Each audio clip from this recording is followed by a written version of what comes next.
Selanjutnya, di pengenalan aspek keamanan pangan, hygiene produk, dan halal.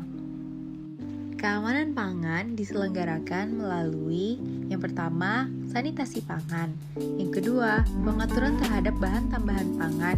Yang ketiga, pengaturan terhadap pangan produk rekayasa genetik. Yang keempat, pengaturan terhadap iradiasi pangan. Yang kelima, penetapan standar kemasan pangan. Yang keenam, pemberian jaminan keamanan pangan dan mutu pangan. Yang ketujuh, jaminan produk halal bagi yang dipersyaratkan. Nah, untuk yang sanitasi pangan sudah dibahas di video sebelumnya. Mohon untuk menonton video pertama terlebih dahulu ya, baru menonton video ini. Pengaturan terhadap bahan tambahan pangan. Penggunaan bahan tambahan pangan atau BTP yang tepat sesuai takaran batas aman akan memberikan manfaat teknologi terhadap mutu pangan. Namun, penggunaan BTP yang tidak tepat atau melebihi takaran yang aman dapat membahayakan kesehatan. Terdapat 27 golongan bahan tambahan pangan yang dapat dilihat di gambar berikut. Regulasi terkait penggunaan 27 golongan BTP dan batas maksimal penggunaannya dapat dilihat pada Peraturan BPOM Nomor 11 Tahun 2019 tentang bahan tambahan pangan. Aturan terhadap pangan produk rekayasa genetik. Prinsip bioteknologi telah digunakan sejak lama. Contoh pemanfaatan bioteknologi tradisional adalah persilangan tanaman secara konvensional, pembuatan tempe, cuka, kecap, dan roti.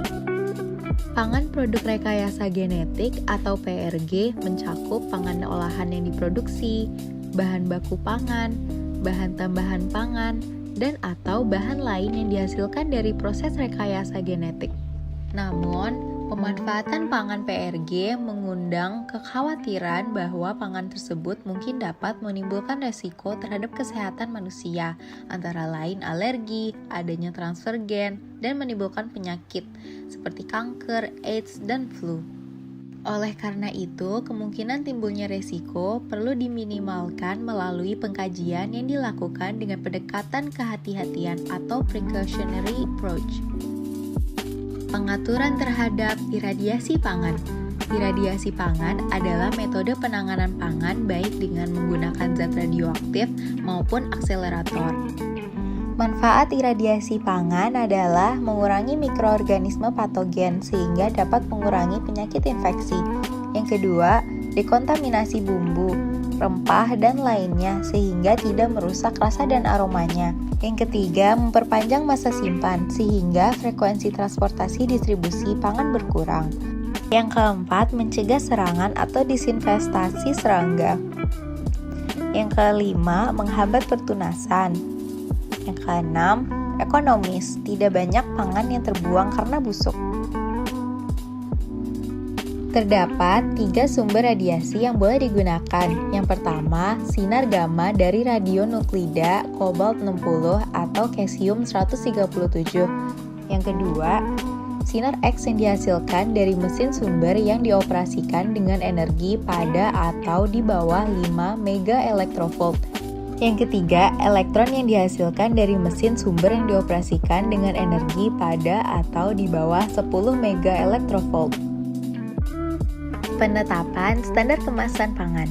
Sistem standarisasi produk pangan dikembangkan oleh Direktorat Standarisasi Produk Pangan melibatkan tim ahli di bidang terkait dalam mengkaji regulasi yang berkaitan dengan keamanan pangan. Terdapat persyaratan-persyaratan yang dapat ditetapkan berkaitan dengan mutu kemasan, yaitu jenis bahan yang digunakan dan yang dilarang untuk kemasan pangan, bahan tambahan yang diizinkan dan yang dilarang untuk kemasan pangan, cemaran, residu, dan migrasi. Ada beberapa dasar hukum yang bisa dijadikan acuan kemasan pangan. Yang pertama, Undang-Undang Nomor 7 Tahun 1996. Yang kedua, Peraturan Menteri Kesehatan Republik Indonesia Nomor 329 tentang Produksi dan Peredaran Pangan. Yang ketiga, Peraturan Pemerintah Nomor 28 Tahun 2004 tentang Keamanan Mutu dan Gizi Pangan. Pemberian jaminan keamanan pangan dan mutu pangan. Semua orang yang memproduksi dan memperdagangkan pangan wajib memenuhi standar keamanan pangan sesuai dengan 6 ketentuan berikut. Yang pertama, sanitasi pangan, bahan tambahan pangan, produk rekayasa genetik, iradiasi pangan, kemasan pangan, dan yang terakhir penggunaan bahan lainnya. Jaminan produk halal bagi yang dipersyaratkan. Jaminan produk halal atau JPH adalah kepastian hukum terhadap kehalalan suatu produk yang dibuktikan dengan sertifikat halal. Selengkapnya, yuk cek buklet kami.